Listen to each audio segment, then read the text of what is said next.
Hello and welcome to the 31st episode of Tailoring in Conversation. In this series, I'll be talking to tailors, business owners, cloth merchants, and other industry participants from all around the globe to gain a better insight into their worlds. My guest for today is Hossein Tohja. Hossein is a pattern cutter for Raad Fashion House in Tehran, Iran. He's accompanied by Mina Mowlaie, who is going to be our translator. Now, in our conversation for today, we're going to be talking about tailoring education in Iran, the challenges one faces for setting up a company there, and much more. I hope you enjoy. Thank you very much for making the time, Hossein. I'm very pleased to talk to you. We've had some conversations going back and forth. And let's begin. First of all, how are you doing? خیلی ممنون. خوشحالم که با شما در ارتباط شدم، صحبت میکنم راجع هم دوستی بهتر و هم که کارایی بهتری داشته باشیم نسبت به کارمون. He's very happy talking to you and he says it's a good way to start a communication and to start a better relationship with you. Thank you very much. Now, I remember that about a year ago, we spoke during the Corona lockdown, and we were talking about pattern cutting, and you were making patterns for the company that you were working for. Are you still working for the same company that you were working for? And if not, what are you doing at the moment? You mean before coronavirus? Yes, and during. Or during corona. Okay. میگه با هم کمپانی که قبل از کرونا و در طول کرونا کار می‌کردید با هم دارید کار می‌کنید. بله با شرکت راد فشن در واقع در ایران، چون در واقع یک برند فرانسویه راد که تو ایران یک فشن ایجاد کرده و خوبه، فوق‌العاده است. He says he's still working with Raad Fashion Company, which is originally a French company. Mm-hmm. I'm almost speaking Farsi. It's so difficult. So here's the thing. You were born in the same city as my father was, and I've been there, and I've spent some time there. And you're obviously also older than me. But I also want to ask you, if me and you were growing up together and we were friends in the same street, which one of my friends were you? What sort of a kid were you when you were growing up? میگه اگه من و شما از بچگی با هم دیگه بزرگ می‌شدیم، به نظرتون چه جور بچه‌ای می‌بودی با هم دیگه، مثلا در ارتباط با هم دیگه؟ بیشتر نسبت به کارمون منظورش اینه؟ نه، وقتی که بچه بودیم خیلی دوستای خوبی بودیم، خیلی با هم میتونستیم کارهای خیلی خوبی تو ایران توی کشورهای دیگه انجام بدیم، یا تو لندن یا توی ایران خیلی خوب میشد. هم ایران منظورشون بود. استقبال خیلی خوبی داشتم. اگه واقعا یکی از آرزوام بود. He says he was happy to be one of your friends and I can say one of your best friends, and you would have a great relationship and friendship. And what kind of things were you interested in when you were younger? Were you still interested in making things, or how did you develop your interest in tailoring? یه جوان‌تر بودین هم به همین فشن و این چیزا علاقه داشتین یا چیز دیگه‌ای بوده که؟ یکی از علاقه‌هام هم هنر بود، بیشتر روی هنر کار می‌کردم و بچگی هم تعطیلات مدارسم و توی خیاطی کار می‌کردم، توی کارهای. Yes. He was interested and he is still interested in art and generally fashion designing and creating things. And when he was younger, چند سالگی؟ از 16 سالگی 15 سالگی. About 16 or 17, when he was a teenager, he used to work in a workshop kind of workshop that used to make clothes and things for people. What did your parents do? Were you raised in a big family or were you the only child? تک بچه هستی؟ نه 3 تا برادریم 4 تا خواهر. He has 3 brothers and 4 sisters and مادر پدرتون چی کار می‌کردن؟ اونا دارن. پدرتون بازنشسته؟ بازنشسته.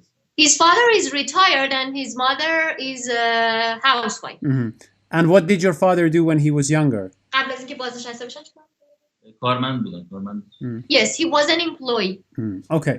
So, can you tell me a little bit about your journey and how you slowly went from being someone who does odd jobs in a workshop to someone who's professionally trained and now works for a large fashion company in Tehran or Iran? توضیح بدین که چجوری از یک کسی که میرفته توی خیاطی کار میکرده تبدیل شده به کسی که به صورت حرفه‌ای این کار رو دنبال میکنه و تقریبا برند شده. بیشتر توی زمینه هنر یک عشقی وجود داره توی کار. اگه واقعا عاشق اون کار باشی مطمئناً به دنبالش میری و از هر کسی که توانایی خیلی خوبی داشته باشه کمک میگیری که به اون نتیجه برسی. حالا تو ایران حالا من هنوز جا دارم، به نسبت خودم حس میکنم جا دارم که قوی تر از اینم بشم که بتونم به خودم هم افتخار بکنم، هم به جایی که کار میکنم یا اسمش رو میبرن افتخار بکنم. He says that when you love something or when you want to follow something from the bottom of your heart and it is in every cell of your body to do it, you would do anything. You ask help from anyone to satisfy your inner I can say satisfy your inner willings, and he says that he doesn't feel that he's still satisfied with the things that he has in fashion designing. I mean, he needs to get better. He thinks that he can get better and better every day, and he wants to get the best in his field. Now, I know that you are a pattern cutter, and what I would like to know is where did you learn pattern cutting and how was that trajectory for you? In الگو ساز بله. میگه از کجا یاد گرفتی؟ یه بخشیشو با آلمانی‌ها یاد گرفتم، یعنی افرادهایی بودن از بورس آلمان، شرکت بورس آلمان بودن، از اونجا یاد گرفتم. یه بخش چارچوبی و این علاقه من شروع شد که این اتفاق بیفته تو محیط کاری من و واقعا هم به هیچ دیگه فکر نمی‌کردم، فقط الگوسازی بود. بعدش چند سالی که کار کردم یه نقطه ضعفاتی بود توی لباس پوشیدن ایران متاسفانه همه ما سمت الگوی ایران آلمانی رفتیم چون بدن ما اصلا آلمانی نیست و این اتفاق افتاد. با رضا آشنا شدیم و کلا شیوه کار رو به سمت انگلیسی بردیم و خیلی موفق و خیلی خوبه. یعنی هی داره قابل ارتقا میشه و هی دارم من یه چیزای جدیدتر توی کار میبرم و اون کیفیت کارم از به قول معروف از 0 به شاید الان 60-70 رسیده که انشالله بتونیم با کمک آقا رضا بیشتر به بهتر شدیم. He started his job with a German company called Bose. But he thinks there were some weak points, some weaknesses, some flaws about this company. For example, the way they used to wear things. I mean, a German body. He thinks a German body is different from an Iranian body. And after that, he met you, and then he thinks you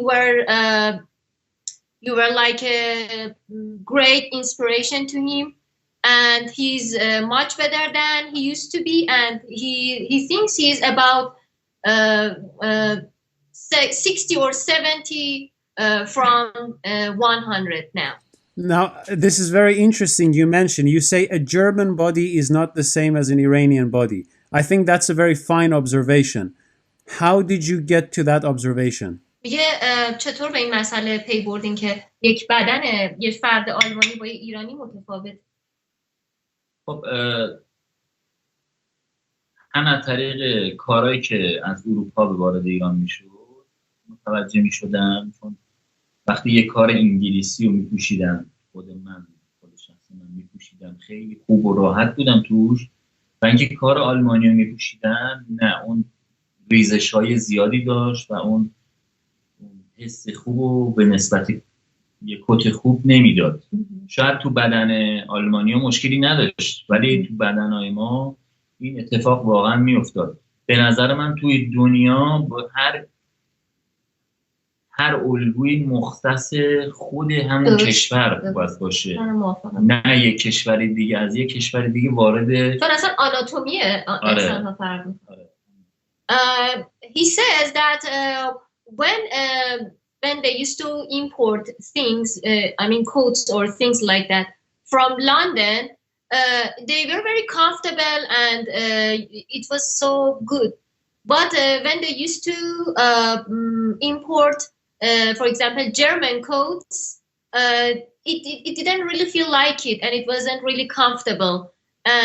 So he thinks anatomy or the way the people live in a country really affects the things they wear, and you can't just wear something where they can just I don't know how to say this. They can just make people wear things that are from other country to another country. Mm-hmm, mm-hmm. Now, I think this is a great point because I heard from another tailor that the anatomy that people had, let's say 100 years ago, before they were using computers or they were sitting in offices for very long hours, was also very different than the anatomy that we today have with, you know, multiple people working in offices and being a bit more hunched forward. How does that affect your work in terms of pattern cutting, in the sense that do you make patterns for a large production scale or do you make patterns for one individual person? یه در سطح کلی و انبوه کار میکنید یا مثلا فقط برای اشخاص خاصی کار میکنید؟ اشخاص خاصی کار میکنید.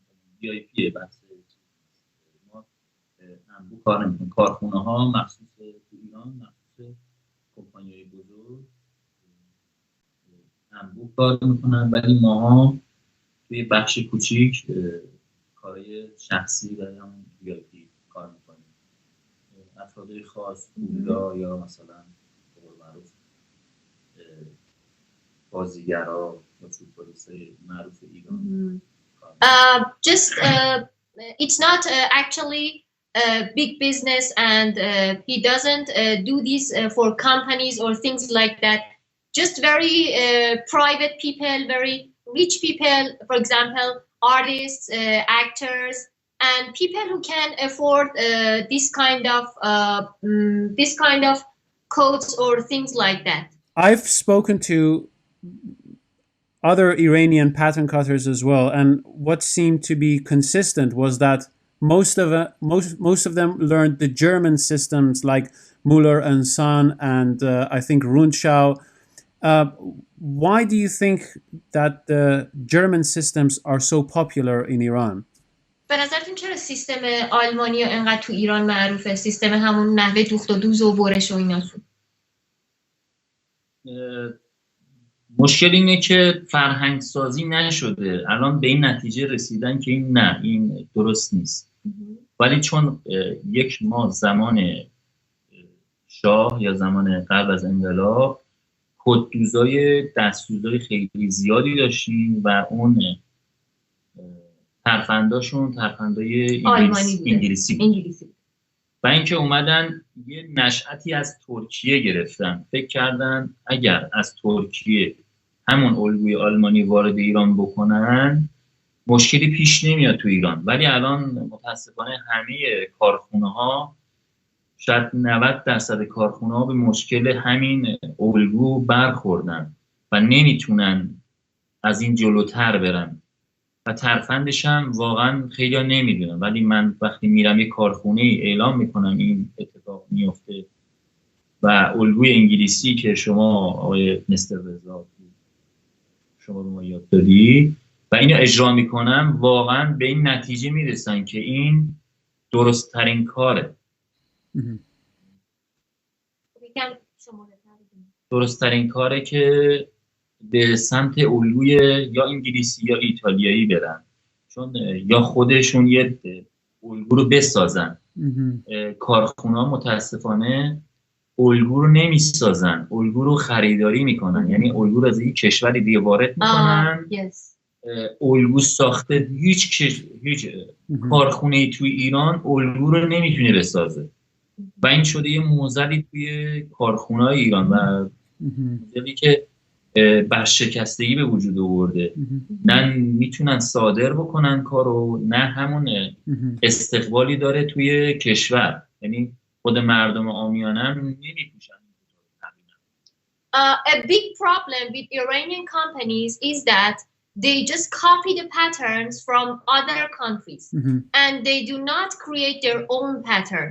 For example, they copied from English, from England, from Italy, and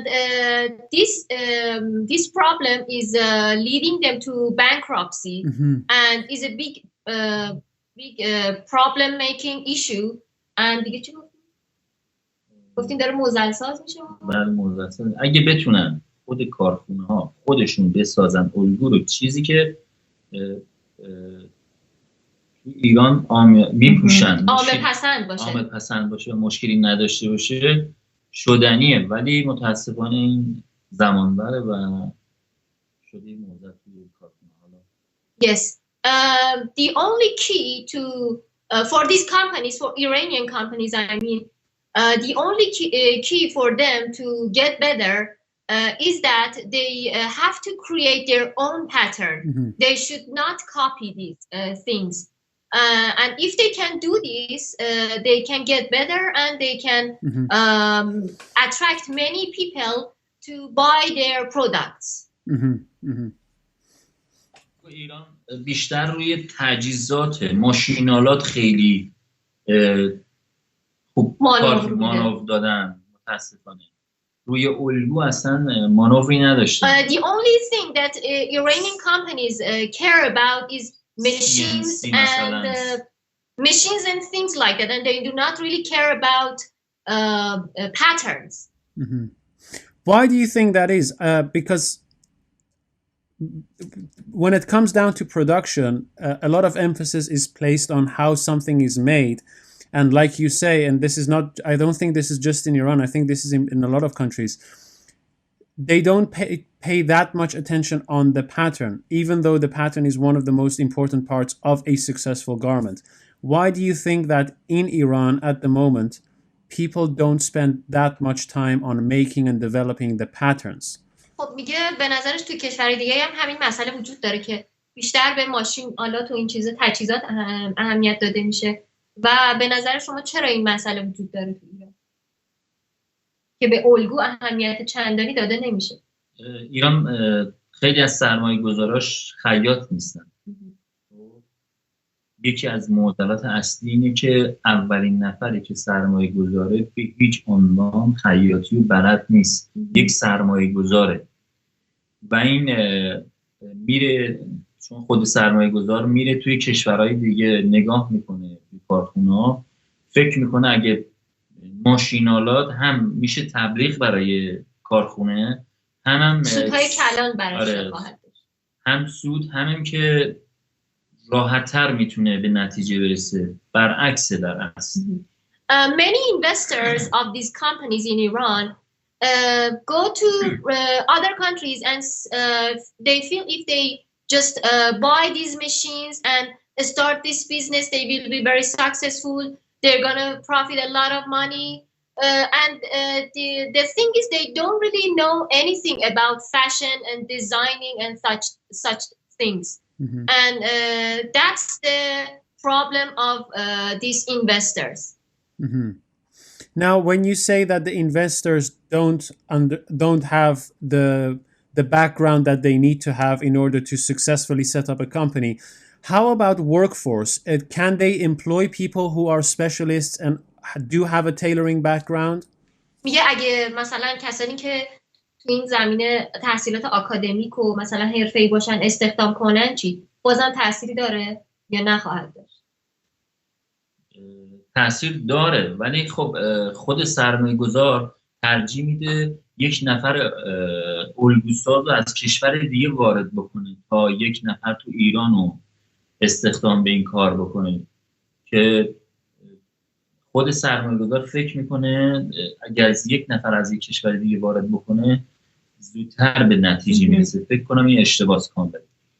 These investors in Iran believe that if they hire other people from other countries to do the job for them, they can profit very faster and they can get the result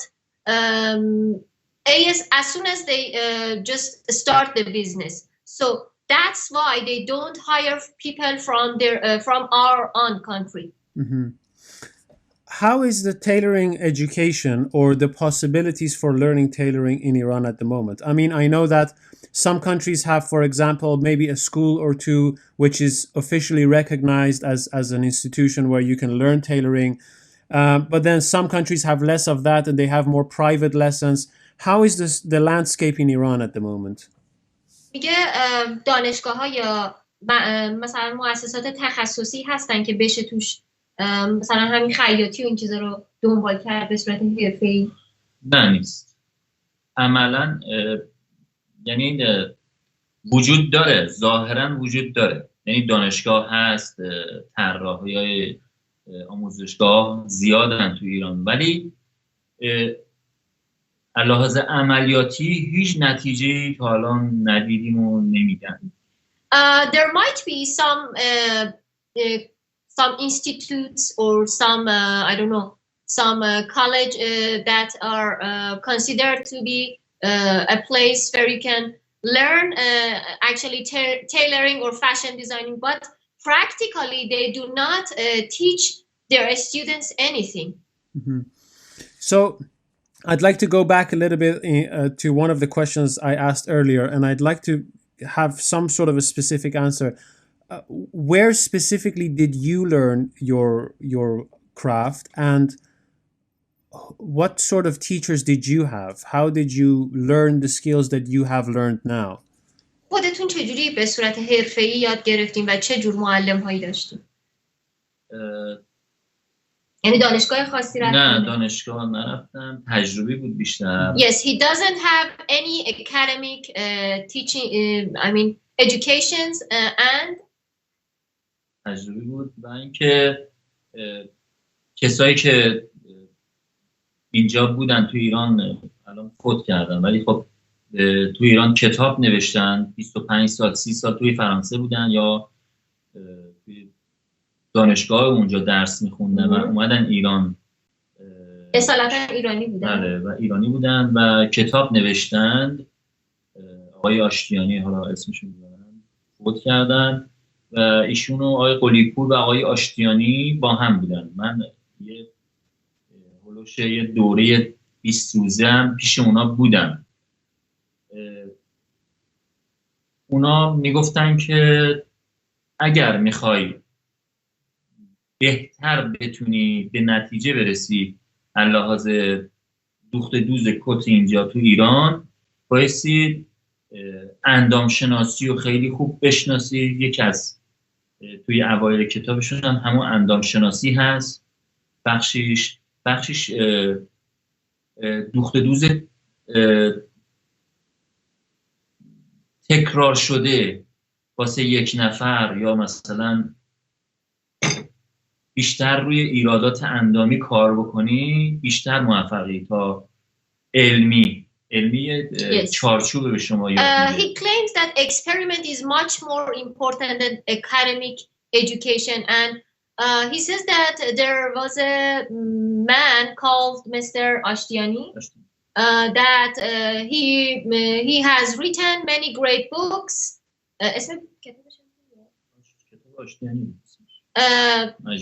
He has written some great books about tailoring, and this man that is passed away. چند سال پیش بود؟ Yes, he passed away 20 or 15 years ago, and Mr. Ashtiani spent a few days, about 20 days, with Mr. Hossein, and he taught many good things to Hossein. And in one of the chapters of this book, he said that you need to know every detail about a person's body and the anatomy of one's body, and you need to make a great coat, for example, you need to know how to hide every flaw of someone's body, how to hide these flaws. استاد بیژن هم استاد بیژن بود، هم بنیانگذار خیاط‌های ایران بود. یعنی تمام خیاط‌های ایران یه جورایی رهبریشون Yes, همون Mr. Ashtiani was the pioneer of the tailoring industry, kind of, in Iran. Mm-hmm. I see. So I assume that most tailoring shops in Iran at the moment, based on what I know and based on what you have told me, are set up by people who either inherited their skills from the previous generations, or they have learned based on experimenting and their experiences. Yes, how easy? Academy education doesn't really matter, as you said. Mm-hmm. So what I'd like to know is, if someone has learned the skills that are required to run a tailoring workshop, how easy, in terms of registration, logistics, and things like that, is it to set up a tailoring workshop in Iran at the moment? بیشتر کسایی که تو این هیت خیاطی دارن فعالیت میکنن، یا مثلا ننه باباشون این کارو بودن، یا مثلا رفتن تجربی یاد گرفتن. خب برای کسی که تحصیلات نداره تو این زمینه، مثلا مجوز گرفتن و اینجور کارا چجوریه؟ سخته، آسونه؟ مثلا که بتونه تو این هیت فعالیت کنه. بیشتر ایران تجربیه، مجوز خاصی نداره که مثلا بگی من این دیپلمو دارم، یعنی خاصی سر راهش وجود نداره. فعالیت میکنم و این دولت بخواد پیگیریش بکنه یا مجوز بر اساس این کار بهش بده. هست، ولی زیاد چیز نیست. مجوز اولویت کار ما نیست. اولویت کار ما خود کار ماست. Yes. The priority in tailoring in Iran is not that if your academic certificate is related to what you're doing at the moment. The thing that is important is just, and the government doesn't really care if you are doing the thing that you are educated to do. The thing that is important is just what you know what you're doing, and you have, for example, you have enough money to invest on this, you can say, industry. Mm-hmm. So, for example, if I want to work as a tailor in London, let's say, I have to either register as self-employed, so I am working for myself and I take work from other people, and then once I've done the job, they pay me, or I have to register as a company and then take on my own clients and then perhaps employ others. How are the legal restrictions, or what are the legal procedures? Let's say what the procedures are in setting up a company or registering yourself as self-employed. I understand that they're not exactly the same systems, but can you elaborate a little bit on how someone starts working as a tailor in Iran?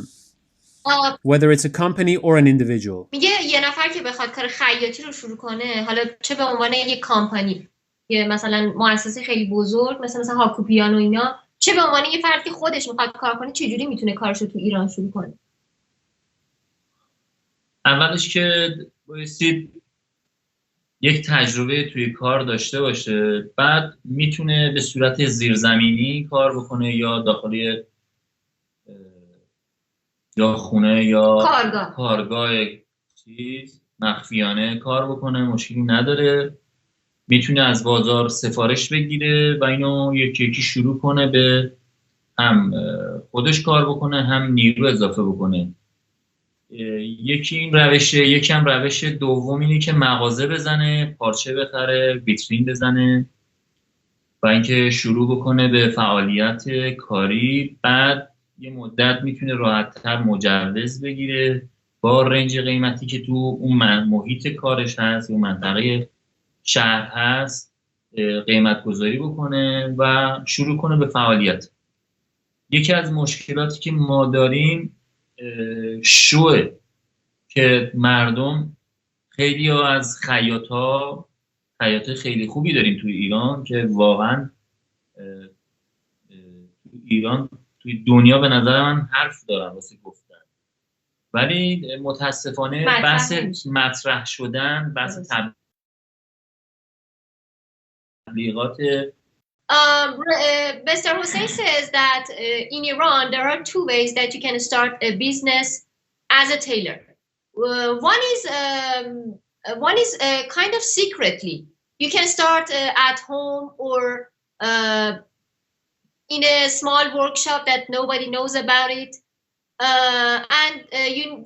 The only thing that you need for the first way is that you have to have some experiences about tailoring. And the second way is that you can rent, for example, store and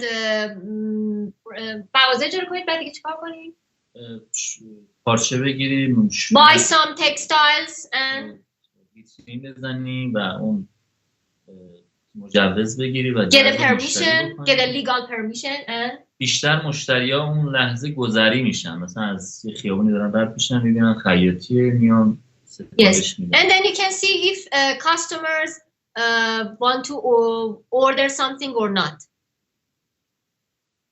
خب دیگه چی گفتیم بعدش؟ And Hossein said we have so many great tailors in Iran, but unfortunately because we don't have fashion shows and we don't have things like that in Iran, they cannot they will remain unknown, you know. Nobody knows them around the world. So I'd like to continue on that, but I do want to ask a question. He said that in the first method, the tailors can proceed in secrecy and underground. Why in secrecy? میگه چرا تو روش اول باید مخفیانه کار کنی؟ چون تو ایران اگه یک منبع درآمد برات میخواد ایجاد بشه، اگه نتونی اون ایجاد کنی میشه برشکستگی و اونو دیگه نمیتونی جبران کنی. و اینکه تو ایران به نظر من حالا اینجوری جا افتاده که نشناسن از روزهای اول، وقتی کار میکنی بهتره. بعد یواش یواش که کار رو یاد گرفتی و اون شناخت تو بازار پیدا کردی، اون موقع راحت تر میتونی کار کنی. یه سری مالیات های عجیب غریبه حالا تو ایران هست. It is better for the beginners. It is better to stay unknown. You know why? Because you don't have to pay tax or rent or things like that, and you are not sure if your business going to succeed or going to go bankruptcy. So it's important to remain, as you said, to stay underground and do it secretly. So in the first step, you don't, even if your business didn't work out, you didn't lose really anything, and you can go to other businesses, you know. Mm-hmm. So it seems to me that that's more a form of reducing risk for yourself and both financial risk and reputation risk. Is that correct? میگه پس اینجوری ریسک مالی و اینا رو کمتر میکنی دیگه. Yes, exactly, that's the thing. Okay. That's the thing. Okay. So let's say you would want to set up a tailoring shop with a shop front. You would have fabrics, you would have your trimmings, you would have employees there. What would you say are some of the challenges mainly specific to Iran for someone who wants to do that? خب میگه الان فرض کن که شما مثلا مغازه‌تو داری، کارگرتو داری و اینا، چه چالش هایی در مقابل شما وجود خواهد داشت؟ بیشتر بحث پارچه متریاله که تو ایران محدوده. یه دفعه می‌بینی شب هست فردا صبح نیست. این مشکل وارد کننده یا مثلا وارد نمیشه جنسی که نیاز داری. اون به نظر من این کتی هم که تو ایران تولید میشه، اگر یک شرکت کمپانی خیلی قوی هم تو ایران تولید بکنه، مشکل متریال بیشتر داره، یعنی مشکل مویی، چیزایی که نیاز داره اون کت داشته باشه نیست. یعنی ما خودمون توی اینجا خیلی مشکل داریم بابت پارچه، مثلا مویی، لایی، همه این چیزها رو واقعا ما تو ایران مشکل داریم و این توانایی یک خیاط خوب و یک الگوساز یا یک فشن خوب رو ایجاد نمی‌کنه. بیشتر مشکل روی پارچه و اون متریاله تو ایران تا به یک کار ایدئال برسه. یعنی یکی از معضلاتیه که همه خیاط ایران درگیرشن.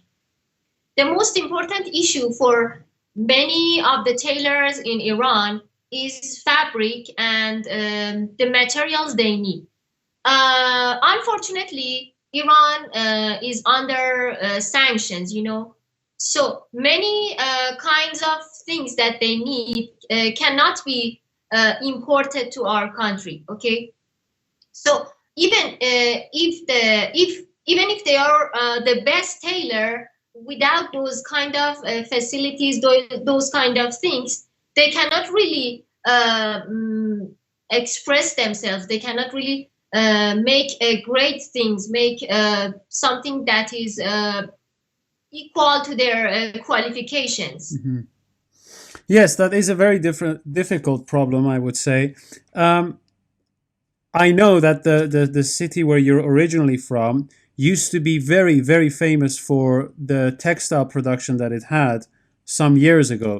Now, what I want to ask you in regards to that is, do you think that the sanctions and the restrictions have caused Iranian entrepreneurs to set up their own fabric mills or their own factories to produce these things? خب به نظر شما این تحریم و محدودیت ها رو صنعت نساجی ما تاثیر گذاشته؟ 100%.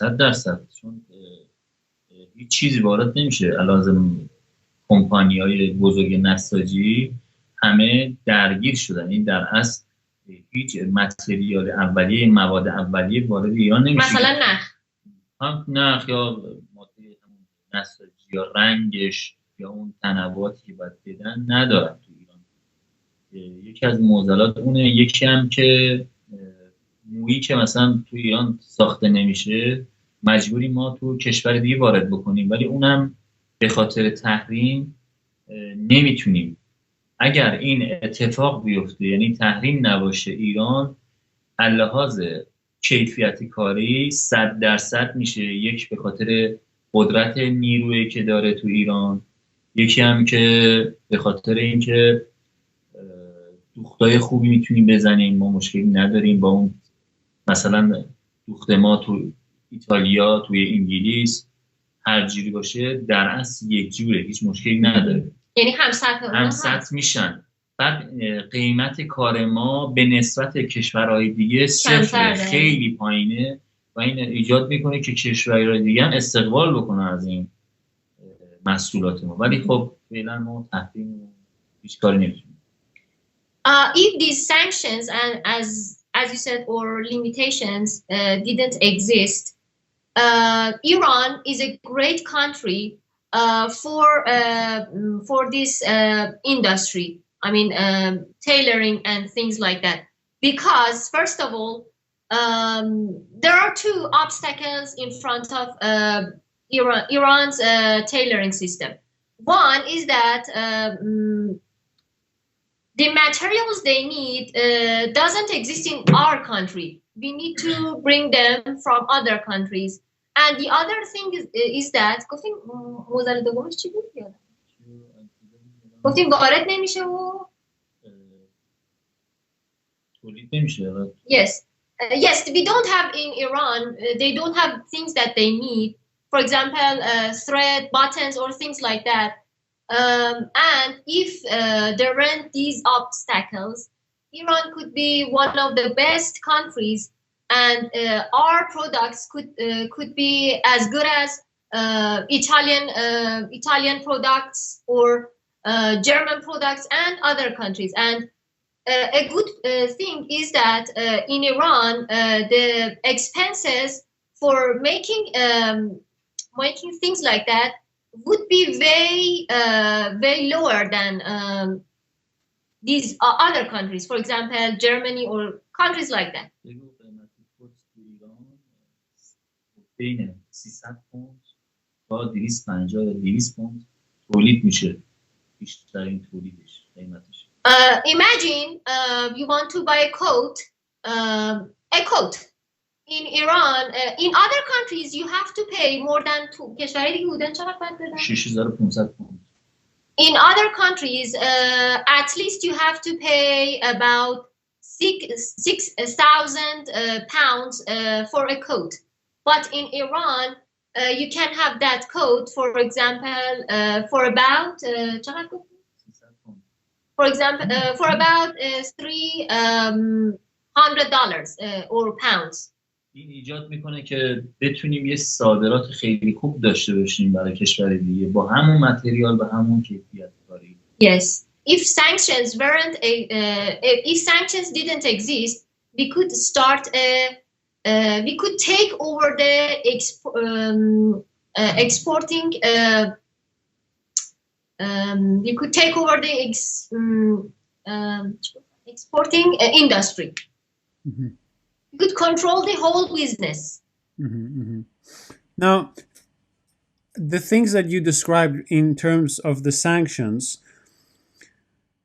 seem to make it very unattractive for investors from abroad or other perhaps business partners to work together with Iranian companies, but also it makes it very attractive for Iranian tailors themselves to set up a company that has stability, because like you said, today we may have this fabric and then tomorrow it's not available anymore.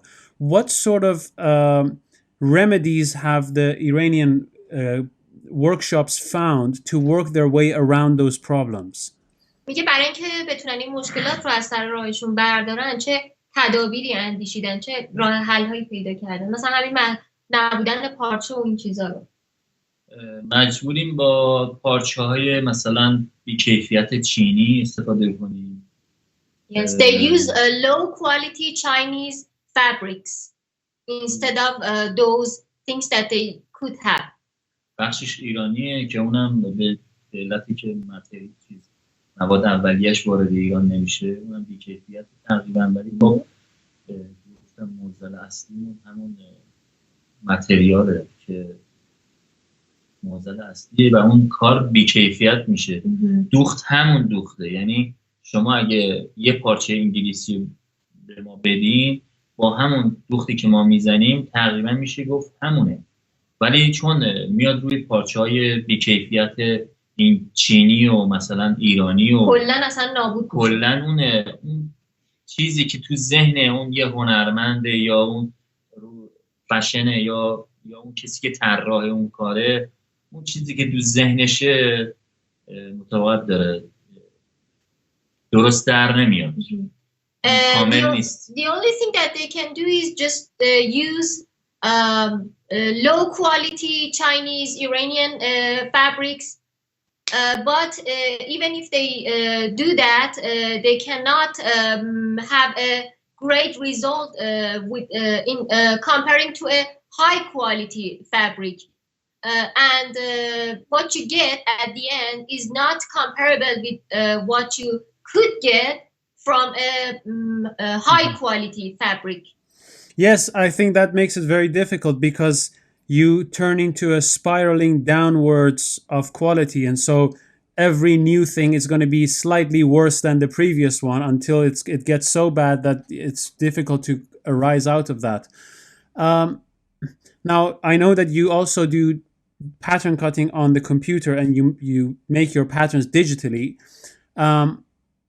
Have the sanctions affected you in ways that, for example, you don't have access to the printers that print out those patterns or the software that you have to use to make your pattern cutting work as efficient as you can? میگه به طور دیجیتالی مثلا پشت کامپیوترم طراحی انجام میدین دیگه. میگه این تحریما روی مثلا مثلا دسترسیتون به نرم افزار و این چیزا هم تأثیری داشته یا نه در رابطه با طراحیات؟ آره، بیشتر ما روی الگو سازی روی سیستمی مشکلی نداریم و اینکه یه بخشش تواناییشو داریم و انجام میدیم. یه بخشش تیریدیه که اون سه‌بعدی یا تیریدی اجرا میشه.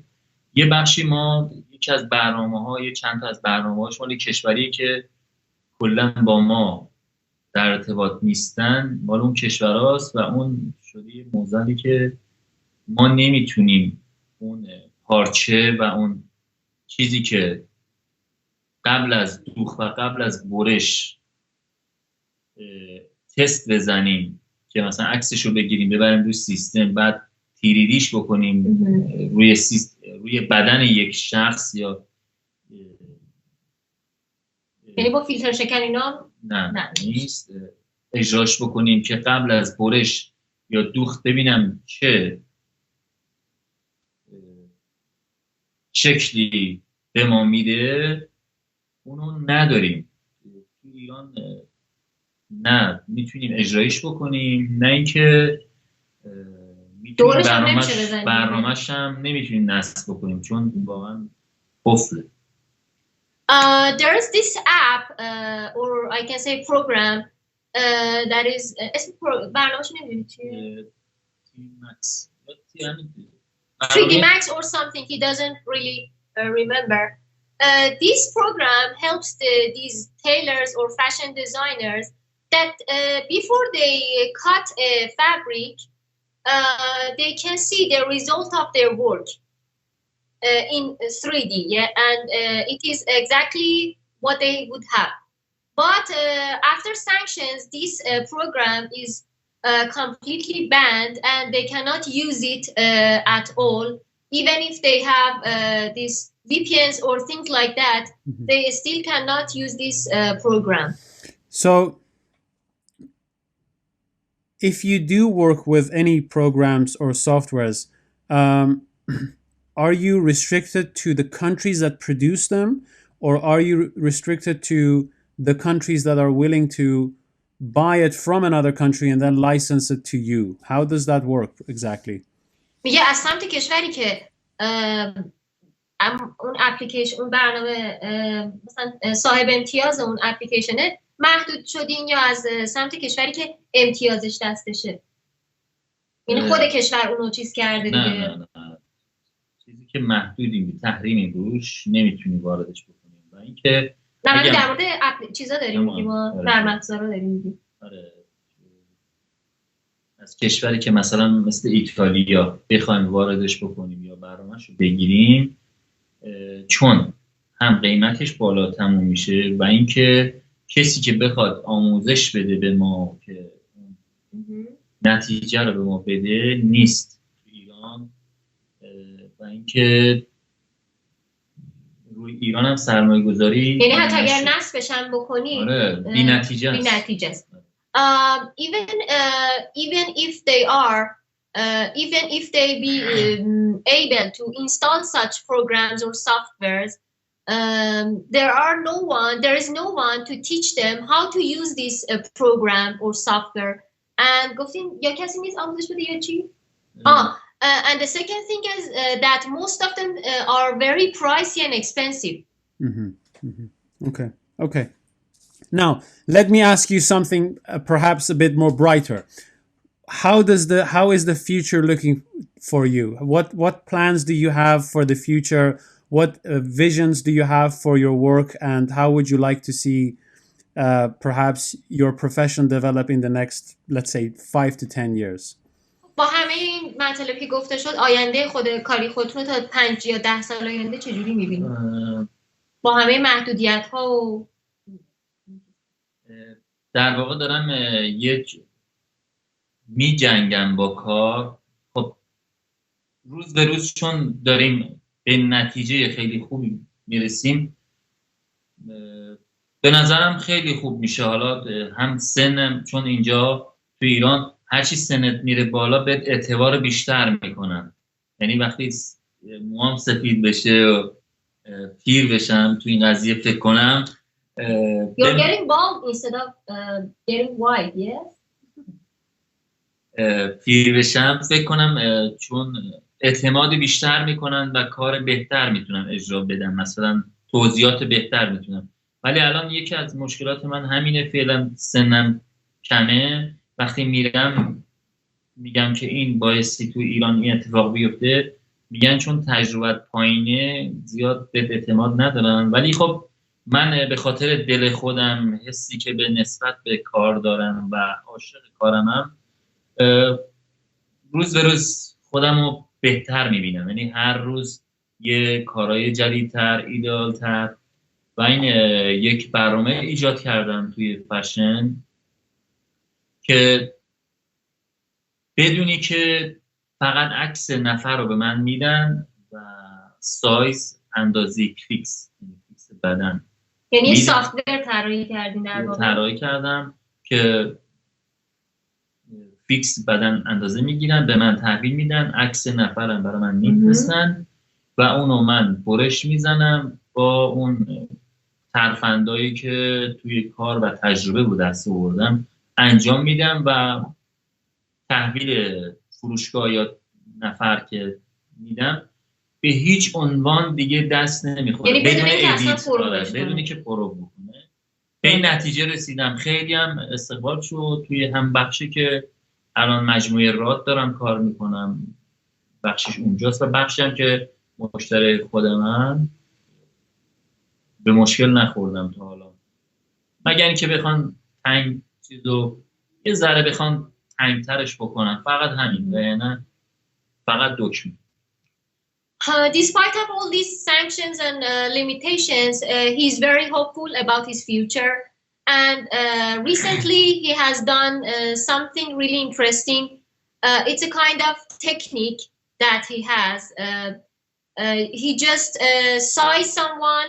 He says measure the size of a person, and at the end of this procedure, he gets the best result without even trying that dress or that coat on. و گفتین چی دیگه؟ بدون اینکه پروف کنه عالی در میاد دیگه. در میاد بر رضایتمند دیگه. و اینکه تو آینده به فکر من هدف اصلیم توی ایران، هدف اصلیم صادرات به کشورهای دیگه. Hossein said his most important goal is to export his products to other countries.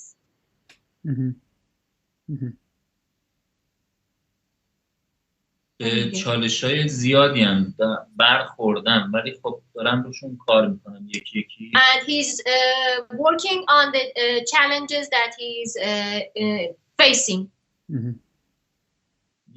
یکی از چالش‌های بزرگ من اینه که یک نفر رو مورد اطمینان توی کشوری داشته باشم، اون چیزی که میخواد برای من ارسال کنه همونو بهش تحویل میدم با قیمت خیلی خوب و پایین.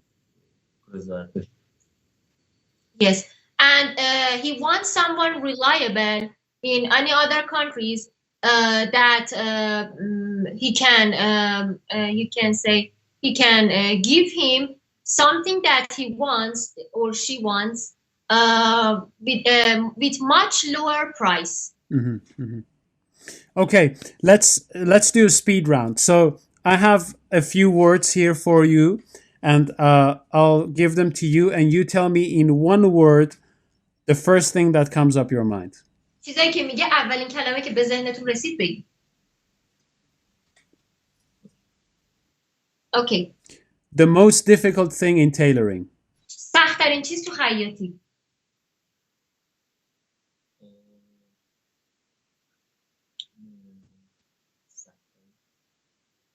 سفارش. Ordering. Okay. How to take an order. Handmade clothing. لباس دستدوز. خوب، خیلی خوب. Great, excellent. Being left-handed. چپ دست بودن. تو ایران خیلی سخت. Iran, it's من very. خودم چپ دستم، خیلی سخت. He's left-handed, and he says it's very difficult to be a left-handed in Iran. Alterations. آها، منظورش همون تغییر لباسه. مثلا یکی میاد میگه که اینجاشو عوض کنید، مثلا شما کار آماده کردید میگه نه اینجاشو عوض کنید و فلان و اینا. مشکل داریم. Yes, there are so many people that have this problem. Okay. Tailoring books. کتاب خیاطی. خوبه ولی تجربه قوی‌تره تو ایران. It's good to read books, but experience is something else. Risk. خوبه. من دوست دارم. Yes, he's a risk taker. Okay. با ریسک بزرگ میشیم. We grow with risks. The Iranian anatomy. آناتومی بدن ایرانیان. خیلی خوبه. It's very good. He says Iranian bodies are perfect. They are flawless. تنازیات. آقایونش نیستن بابا. همشون شکم گنده. نه. ببین این بیشتر تغذیه مشکل خب پس تغذیه. آناتومیشو خراب میکنه. نه آناتومی خوبی دارن نسبت به انگلیس و ما چیزی میگم ایتالیا و انگلیس نورمالن تقریبا میشه گفت همین یکی. Okay, he claims that they are normal, but I say that this is not true. Most of them have a big punch in front of them. Believe me. Yes. Okay. So, and then last but not least, Hossein, yourself. در مورد خودت چی دوست داری؟ خودم رو خیلی دوست دارم و به خودم افتخار میکنم چون روز به روز دارم اتفاق خوب میبینم و این لطف خداست و این اتفاق خوب داره برای من میفته و به سمت هر کاری هم میرم چالشاش کمتر از دیگرانه. خیلی خوبه خودش. من دارم خوب بودن خودم و نسبت به یعنی مفید بودن خودم و نسبت به کارخونه ها و جای دیگه دارم میبینم اثر داره توی. He loves himself, he loves his work, and he loves that he's not doing the same things every day, and he's growing, he's getting better, he's progressing, and this is one thing that he loves the most about himself comparing to other companies, other tailors in Iran, and that's what he said. یک موضوعی که تو ایران هست که من خیلی چالش داریم تو ایران کسی که کاریو بلده دیگه به هیچ کس یاد نمیده، یعنی انحصار کامله تا یا فوت کنه یا واقعا از اون کار دیگه خسته بشه، به هیچ عنوان یاد نمیده. یکی از معضلاتی که تو آینده بعدی یعنی شخصی به نام حسین مثلا تو ایران تونسته به یک موفقیتی برسه، به یک پله خیلی خوب برسه، ارتقا نمیده، یعنی به نسل بعدی یاد نمیده. یکی از معضلاتی که ایران خب شما این کارو میکنید خودتون؟ آره من کسی یعنی در آینده نزدیک این چیزا داره که مثلا شاگرد بگیرید و این چیزا برنامه‌تون هست؟ چون کسایی هستن مثل دوستانی که به من واقعا دارن کمک میکنن، اون چیزی که نتیجه گرفتن، یعنی تجربه کردن توی چند سالی که واقعا زرش کشیدن، بیخوابی کردن، به نتیجه رسیدن، خیلی راحت به من دارن انتقال میدن، منم بایستی انتقال بدم و یعنی اتفاق خوب برای نسل‌های دیگه هم نمیفته. One thing about Iranian people that I think he is right is that if someone learns a skill or something like that, they do not like to teach it to other people. They just want to keep it for themselves. As soon as they, as long as they die or they get tired of that skill. But Mr. Hossein wants to teach what he has to other people, and he doesn't want to keep it for himself.